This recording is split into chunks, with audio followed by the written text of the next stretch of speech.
I grabbed the extra 2 bags and showed up on site. They still hadn't gotten all the stuff off the truck yet. And I was like, you guys aren't set up yet? She was like, no, he won't let us set up. Speaking about the young man who was the facility manager at the time. And I said, where is he? And she pointed at him or towards him. And I walked over. I said, I got this. I told her I got this. And I walked over to him and introduced myself, you know, and told him, ask him really, what do you need so we can get this going? He said, we need to do the walkthrough. I said, I got it. Let's go. And then I walked back outside and told Ty and the wedding coordinator, you know, you guys can go in and set up now. I took care of it. After the walkthrough and everybody started to bring in the chairs and the tables and things like that, he was lurking around, you know, really creepy, like looking like, why are you looking at what they have? Why are you looking at their setup? My partner and I kind of was talking up to each other, and we were seeing him, and we were like, this is weird. He looked creepy. And we joked and said, he looked Unabomber-ish.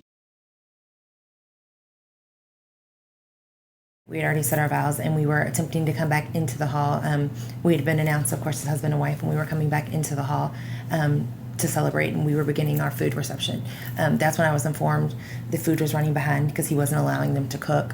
One of my bridesmaids actually reached out and spoke with the supervisor. During our reception, he completely cut off the music and the power.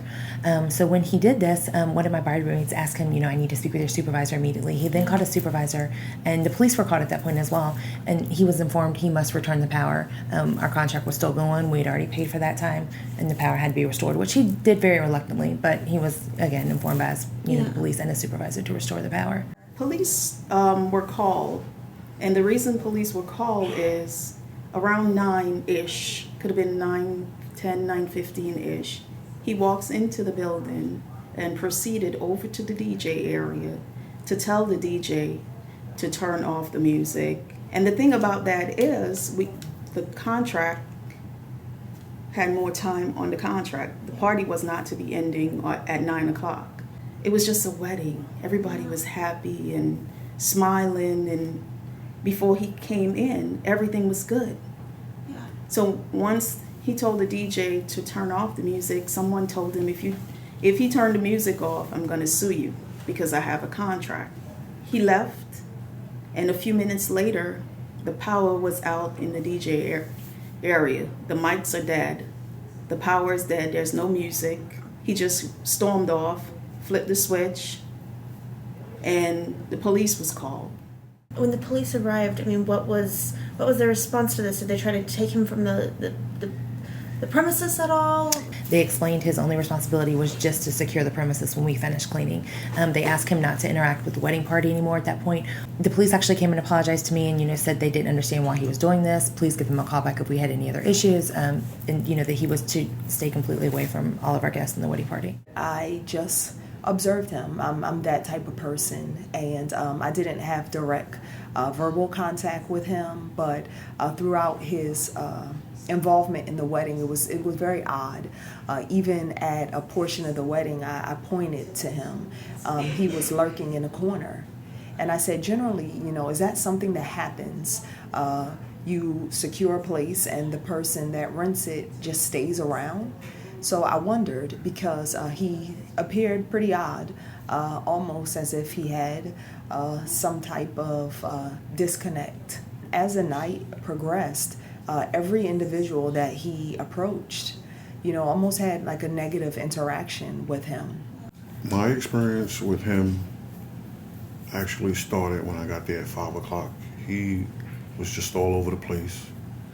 And my wedding planner, you know, decorating, and he took it upon himself to just tell her what she can do, what she can put up. And, you know, she stated, this is in the contract that they have. I can do this, I can do that. He just took it upon himself to go behind her and just start taking everything down. So a verbal altercation started with him and the guests, and they were like, excuse me, like, you're sabotaging our wedding, like, what are you doing? He had no emotions, just a dull look in his eyes, a lot of smirking, like he could do what he wanted to do, and no one could say nothing.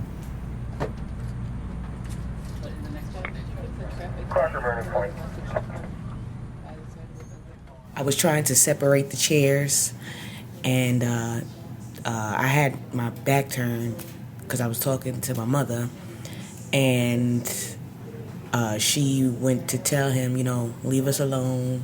The cop said, told you to leave us alone. You ruined her wedding. Leave us alone. And next thing you know, I heard her say, yo, he just stabbed me. He should not have felt threatened because when the cops were there, he was laughing. And as he spoke with the police, he was very relaxed. He was non-confrontational. He actually leaned up against the area that they were standing as if he was standing with family. And the difference between a population is all of the officers that were there looked like him. So there's a level of comfort that you experience when you're amongst family. She wasn't aggressive. She walked up to him politely. Just, dude, what's wrong with you? Like, this is my stuff. And he attacked her.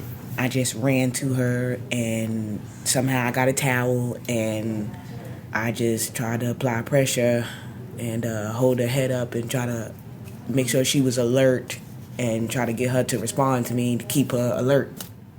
It was, I guess, traumatic. Like, I've never experienced anything like that before, and I just tried to help her.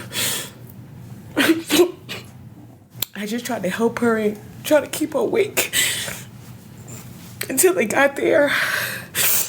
He was telling her to talk to me. I kept calling her name. After that happened, he's running backwards, going down the steps. And I'm like, dude, you just stabbed my friend. Like, are you serious? And he took off and ran. He had his phone in his hand, but it was too late because when he got around the building, the cops had already apprehended him. So when the doctor came in, he said, well, tell me how we got to this point. This is the first thing that he's saying out of his mind. How did we get here? What led to you being here? And my partner said, no. What's going on with Tyonne? He said, she's dead. Not only did the event, the situation become tragic, but for you to receive that information in that manner, it was almost like he prejudged her coming into, as if it was just another stabbing. Another person that came in and this is your lifestyle, this is what you're used to, and your family should know. Your family should know if you're into this kind of stuff, you get stabbed. You don't give people information like that. And this was the person that operated on her, which makes me sit back in a situation and ask, did you offer the level of everything, definitely care to her that she should have been extended? Or did you just look and just let it be as it was? The members that were present at the event from our congregation all believe that this is a hate crime and should be treated as such. We believe it's a hate crime against Tyonne Johns by Bonds, which was motivated by racism. We want to see justice brought for our member, Tyonne Johns. I absolutely believe that this was a hate crime. When you leave a space and you go and get a weapon and you come back and you feel that you have the authority to take that weapon out and use it on a person, it's hate. That's not love. You're not coming from a loving place. You're not coming from a protecting myself place. You're coming from I'm about to hurt somebody place because they have no right to be talking to me. Yeah. How dare you talk to me? Who do you think you are? That's hate. My husband's African American. The majority of our guests were African American. I totally believe it was completely a hate crime. He was very upset. I don't know if he was upset that it was the interracial relationship or just that he wasn't able to interact with African. I don't know exactly what his issue was, but I definitely believe he was prejudiced. It was every time anyone approached him when we attempted to talk to him, we would be 2 to 3 feet away from him. He would scream, "Don't touch me!" And at that point I was like, no one's touching you. What are you even talking about? My father, who of course is Caucasian, attempted to approach him and speak with him. He did the same thing to my father, though. He had Trump bumper stickers all over his car. She was passionate. She was gifted. She was a young queer woman on her way up, doing something special with her life. I know Tyonne to just be a genuine person. She's the type of person that comes to the rescue of individuals in need. I can't imagine someone who had a brighter soul or a kinder personality. She lived in her home for a couple years. My children just adored her. I can't say enough good things. I can't even come to mind and think of enough good things to say about her. Ty is an amazing person, entrepreneurial spirit, always looking to do something, to grow herself, to build her business. She's just a giver, a lover of people, a fighter in whatever cause she's championing at the time. She believed in everybody. She believed in love. She thought love could have been the answer to everything and solve all our problems if we all came from a loving place. It just was unnecessary. It just was unnecessary. He could have just walked away. He should have just walked away.